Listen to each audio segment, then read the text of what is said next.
Hello, and welcome back. I'll be attempting to make some blow darts and a blowpipe today, here on the Jasa channel.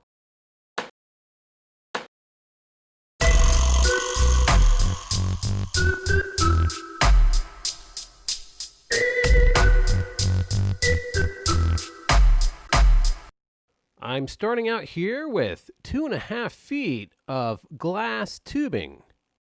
I'm flaring open one end of the tube now for the mouthpiece. I'm going for a slight funnel shape to help get the most pressure through the tube. And now the tubing is a little bit small, it's only 12 millimeters. It won't leave a lot of room for the darts and pellets, which will also be glass. But this is the normal size I use for my blow tubes in glass blowing. I normally cut them down to about half this size, so I'll have to be careful here not to hit the water wheel. It also won't fit in the kiln, so as it's cooling down, I'm going to rotate it farther out in the flame. This should help keep it from cracking, as the cooling process is normally the most problematic. And so as an extra safety feature, I'm going to heat up a small area and push it in with my tweezers. This will create a small bump on the inside of the tube, which should block the pellet or dart from being inhaled, which would be a very serious problem. I definitely don't recommend trying this at home. And so I place the tube in an upright position while it cools all the way back down to room temperature. That's usually the best way to bench cool your glass. And now this next tube is 5 feet long, and I'm having some difficulties. I normally don't work with such a long tube. I'll have to also be a bit ambidextrous and flare with my left hand. Sometimes the projects do come out of shape a little bit as you're working them, from little mistakes here and there, but you just keep making small corrections until it's back in the right form. I did make some big mistakes in the last video, explosive one. Definitely wouldn't recommend trying what I did in that project, but another explosive mistake you don't want to make would be leaving a plastic lighter on the bench, or isopropyl alcohol, which glass workers often clean their glass with.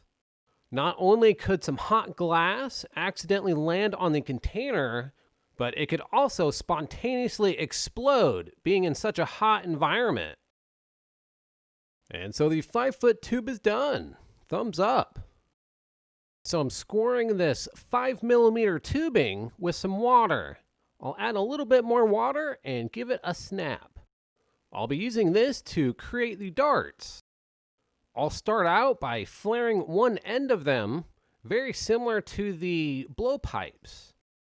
This will act as the fletching, which will help stabilize the dart in flight. I'm trying to get it large enough to fit the blowpipe, but not too large to where it won't fit inside.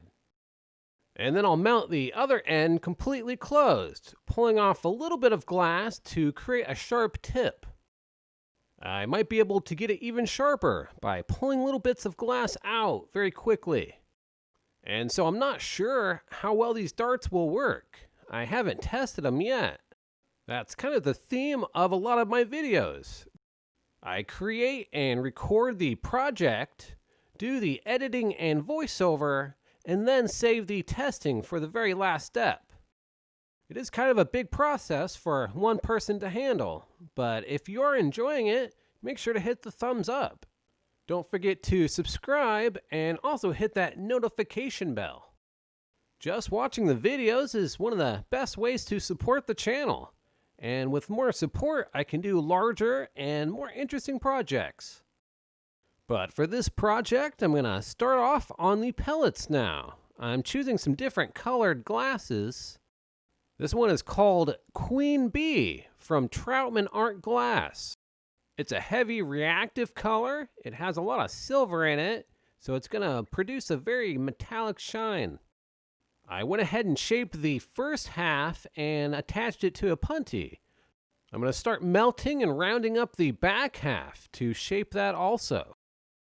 It looks very similar to a teardrop. I'll make sure to sharpen the point so it's more aerodynamic. And so I don't actually practice these projects ahead of time. I normally will take 2 or 3 days to make the glass parts, but then record my work every day. And then when I go to edit, I'll sometimes skip the first day and just start off on day 2. So technically it might be 1 day or 2 days of practice. And now I need to see if this fits in the tube, and it sure does. It's always good to double check your work and correct it while it's still hot. So I believe this would be the third glass ranged weapon on the channel. The first was the glass cannon, a miniature cannon that shot marbles. It was always fun to shoot, and I think I got about 8 or 9 shots before the cannon itself blew up. But then my second and more recent one was the glass shuriken. And they're actually not as dangerous as they look.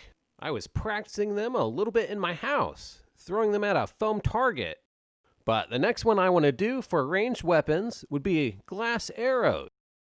However, I don't have a bow, and I was giving it a lot of thought, but I don't think glass will work for a bow. I am working on some different ways here to bring in some more funding for the channel. It's not quite ready to launch yet, but make sure you're subscribed. That way you'll be notified in case you want to help. And so this last clear pellet doesn't fit the tube. It's still hot, but I'll apply a little more heat and stretch it out. And that should help thin it out enough. I'll just finish melting in the back before I test it again. I'll let it cool for a second and then give it a quick test. And yeah, it looks like it's gonna work. I have to be kind of quick with the testing there, or the heat from the pellet will start to stress the blowpipe and cause it to crack. And now it's time to test these glass blow darts, a new tool for the stealthy ninja. Yeah!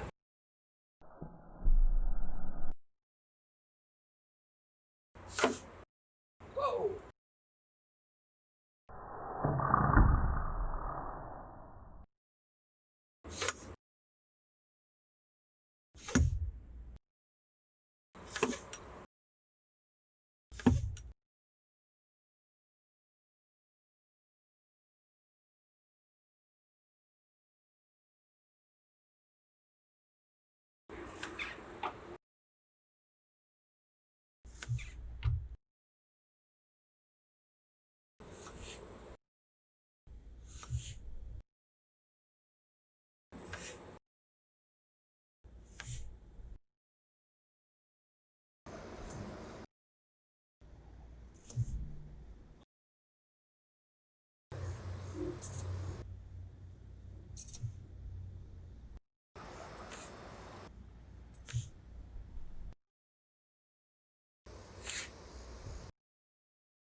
And now I have a small collection of different colored and shaped pellets, and the clear darts as well.